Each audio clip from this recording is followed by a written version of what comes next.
welcome back di Mami Nonton. Sebelumnya, thank you so much kalian udah mau ikut nonton bareng film Bring Her Back sama Mami di server Sukimi Project. Kayak aku berterima kasih banget kepada internetku karena tidak mengalami kendala. Jadi kali ini kita lancar jaya. Aku berpikir mungkin akan mengadakan acara movie night lebih sering dari yang direncanakan, dan aku akan mencoba memberikan kalian film-film yang menarik, dan kita akan mencoba mengeksplor lebih banyak genre, gore, horror, mungkin akan action atau film seru menarik lainnya.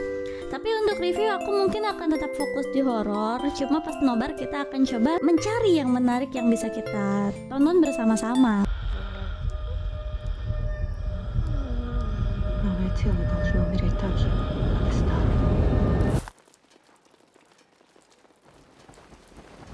Jujur di awal aku expect kalau ini akan menjadi seperti horror supernatural gitu. Seperti biasa aku blind watch, dan aku cukup merasa tertarik dengan pembukaan yang seperti found footage, kayak absolute banger. Bring Her Back disutradarai oleh orang yang sama dengan pembuat film Talk to Me, dan tentu saja dua film ini memiliki banyak persamaan. Dan aku juga sempat mengetahui kalau banyak orang lebih menyukai Talk to Me timbang Bring Her Back. Tapi sepertinya kali ini aku tidak setuju dan memiliki preferensi yang berbeda. Bring Her Back bercerita tentang dua orang saudara yang diadopsi oleh seorang wanita baik hati. Lalu ceritanya mereka datang ke rumah wanita tersebut, dan secara perlahan mereka akan dihadapkan dengan kondisi janggal, aneh, dan menyeramkan selama berada di sana. Premisnya sesimpel itu.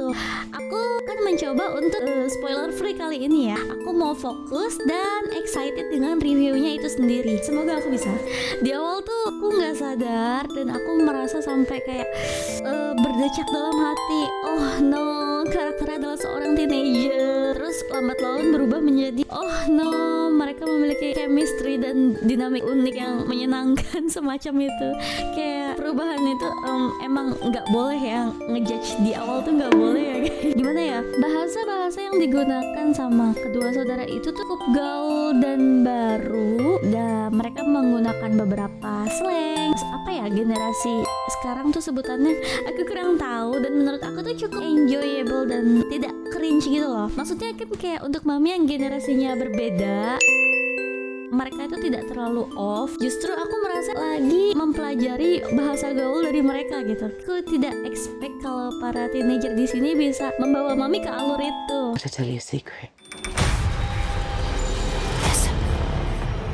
Filmnya juga dibuat cukup straightforward dan to the point gitu ya. Kalau dari tone filmnya sendiri tuh belum sampai pertengahan kita nggak akan sadar, tapi setelah kita sudah sampai sana banyak di warna biru dan hijau, pepohonan, tan, hujan. Kayak ini tuh apa ya, kondisi dimana persis dan mirip banget dengan background atau suasana lo-fi yang sering kita dengar di YouTube atau musik gitu. Jadi kayak tone-nya sangat comfortable, sangat cozy, dan itu juga membuat mami sangat nyaman selama nonton. Terus kalau kita pikir-pikir lagi, semua yang terjadi dalam film ini tuh terasa sangat familiar, baik dari sisi idenya, situasinya, jalan ceritanya. Hampir semuanya terasa klise, tapi mereka tuh kayak membuat film ini terasa apa ya, ada elemen baru yang gimana ya ngejelasinnya. Film ini nggak terasa original tapi menampol gitu. Iya, menampol. Bring Her Back juga mengandung unsur misteri, dan ini satu hal yang aku suka di film ini. Sebagai film misteri, mereka tuh benar-benar menahan informasi-informasi atau cerita-cerita yang terkandung di dalam filmnya. Mereka memberikan sebuah scene penjelasan, tapi nggak dijelaskan yang secara gamblang, dan membiarkan kita untuk menginterpretasikannya sendiri gitu. Kayak aku suka banget di bagian itu. Dan Bring Her Back juga bukan tipikal horror jump scare. Mereka lebih memiliki atmosfer yang gelap, gloomy, sedih, perih, dan tetap membuat semuanya tersimpan rapat di belakang layar.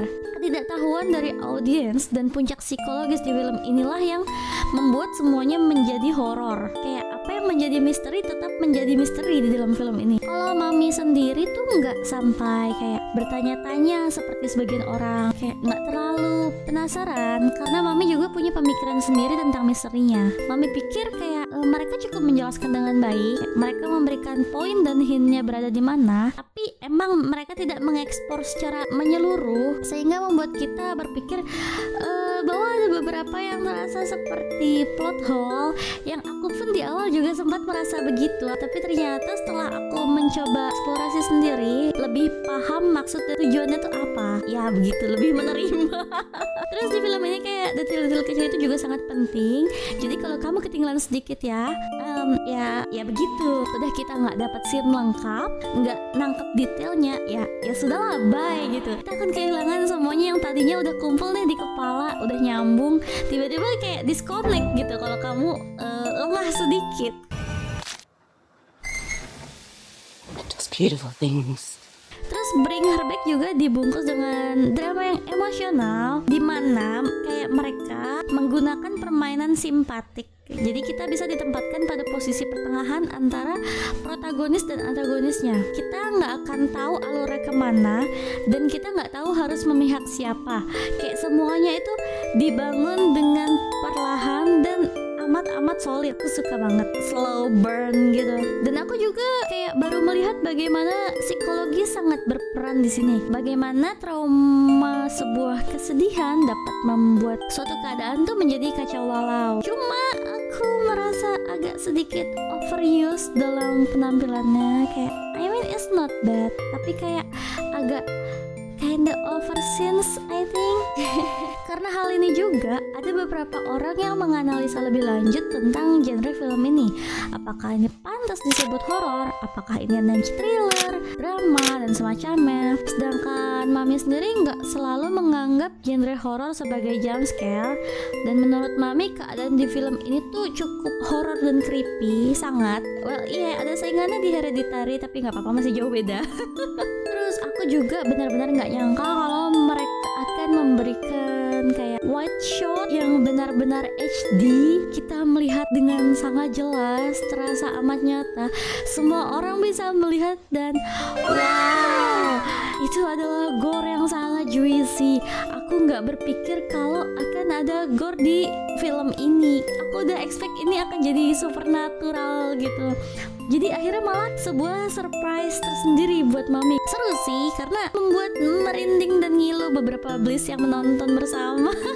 Aku mendengar ada beberapa yang kayak gitu, kayak gitu. Coba deh lebih banyak yang berekspresi, lebih satisfying. Aku cukup suka sih karena acting para karakternya juga nggak terasa kaku. Mereka sangat natural. Sally Hawkins sebagai calon ibu yang berusaha untuk PDKT gitu ya, kayak dia langsung frontal ngobrol mendekati kakak beradik itu, kayak itu, tapi terasa sangat santai dan natural gitu. Siapapun bisa merasa kayak langsung nyaman kayaknya sih, kecuali Andy kinda awkward, tetap apa ya, santai natural dah gitu.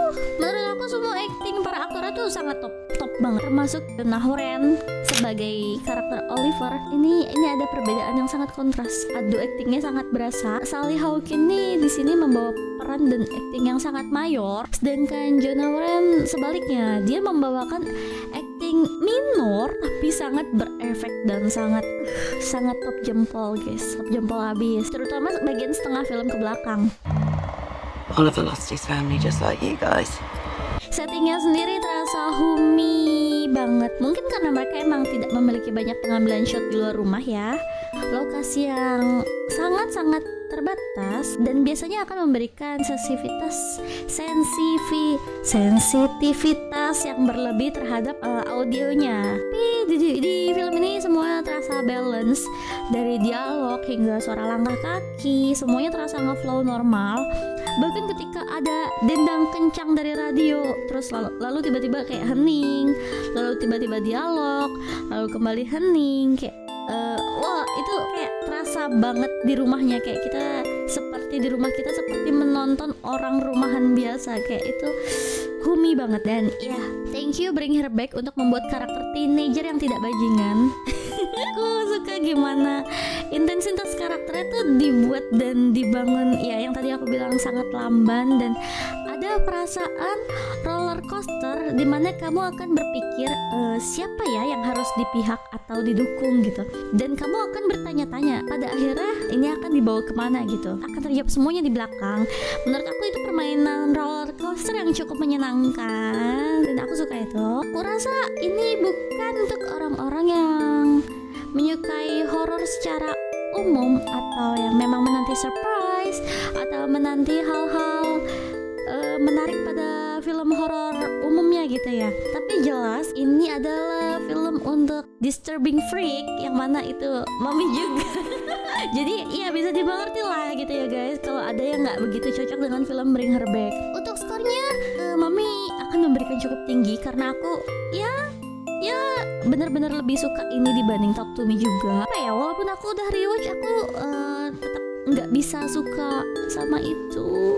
Bring Her Back lebih bagus menurut mami. Ya salah satu film yang bagus di tahun 2025. Oke lah, lumayan kayak film yang cukup bagus. Aku bisa kasih skor 4/5. Ini tinggi banget. Mungkin satu hal yang disayangkan adalah aku nggak menonton film ini di bioskop, kayak di layar yang besar, yang dimana harusnya tuh cukup menegangkan dan lebih juicy pastinya. Tapi nggak menyesal juga sih, karena akhirnya aku bisa membagikan ini dengan para Bliss. Aku juga happy karena kalian bisa menikmati filmnya. Makasih udah hadir, thank you so much udah nemenin aku. Happy. Oh ya, aku juga udah minta kalian untuk review di server Discord Sufimi Project. Tapi alangkah menyenangkannya kalau aku bisa membaca honest review yang singkat di kolom komentar ini ya guys. Apalagi kalau misalnya baru kepikiran, oh iya kayak gitu loh, kayak aku seneng banget kalau ada review baru di komen gitu. Thank you for watching.